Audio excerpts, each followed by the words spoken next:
Hello the students, welcome to Educate. Let us do the P-series today. So basically, the P-series is basically a sequence that is given by the pattern of this form. So this is the general form of representing a sequence which is going to give us a P-series. So basically the form here, you can say this is 1 over n to the power of P. So you have got three things here. On top, it must always be 1. Yeah, the numerator over. This is n, which is the number of terms. And then this is p, which is just an exponent. So we say it's a p series due to this exponent because it is the one that actually determines what happens with the series. For example, you are given the sum to infinity from n is equals to 1 until you reach n is equals to infinity. That's an infinite series of the form 1 over n squared. 1 over n squared. Alright, on this one, you can see that the an here, it is 1 over n squared. This is the general formula for this particular pattern that we have here, or this particular sequence.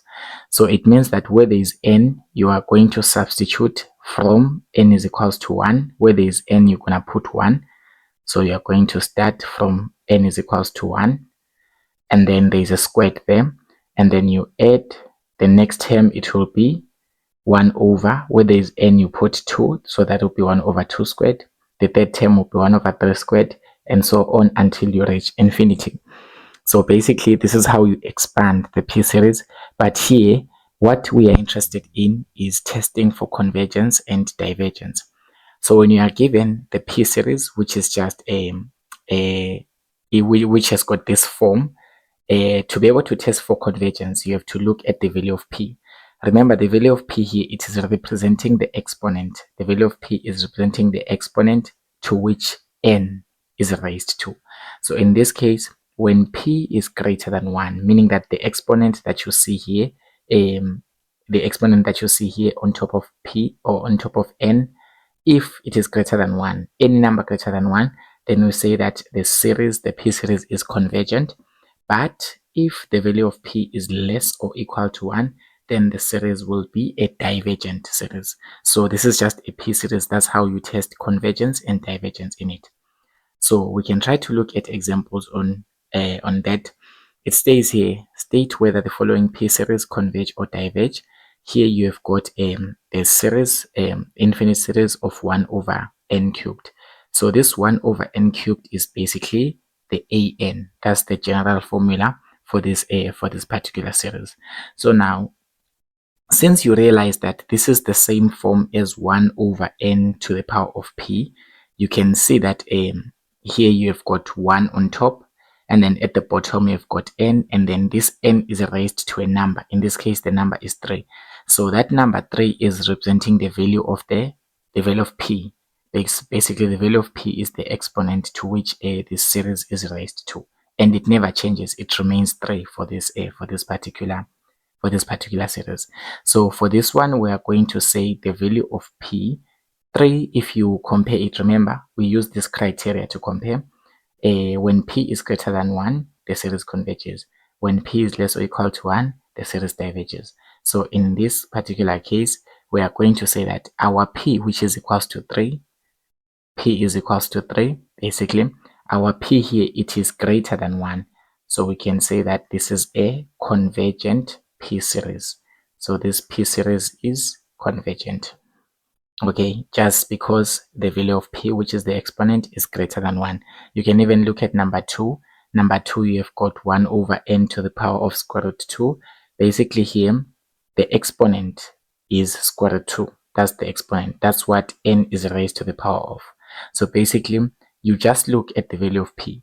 In this case, the value of P for this second problem is equals to square root 2. Now, to conclude whether this is converging or is diverging, you look at the value of square root 2. Square root 2 is going to be just an irrational number, and then that irrational number is going to be somewhere around, I'm not sure, but then somewhere around 1 comma something. So the square root of 2, it is definitely greater than 1. So maybe it's going to say 1 point something, something, something, something, something. So basically, the value of P in that case, it is greater than 1. And then when the value of p is greater than 1, then you're going to say that this is a convergent p-series. Okay, because if you just approximate the value of square root 2, it's going to be an irrational number, but it's definitely going to be greater than 1. You can try and check out what is the value on your own.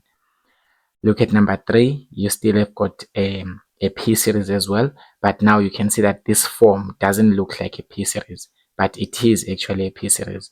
So in a sense here, you can see that this is 1 over, this can be rewritten as 1 over n to the power of 0.9999.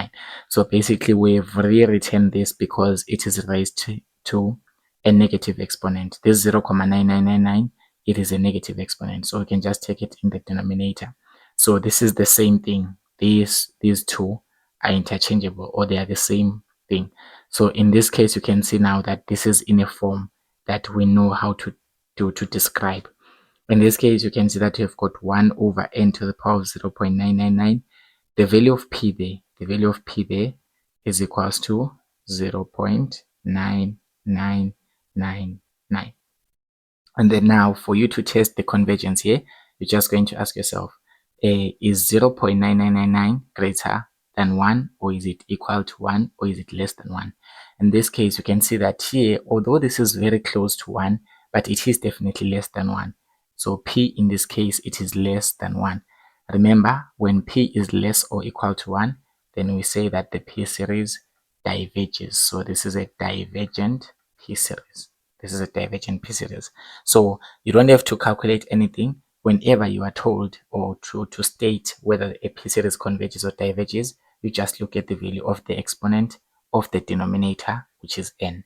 Thank you, ladies and gentlemen, for watching this video. Don't forget to subscribe. Tell your friends to also stay tuned.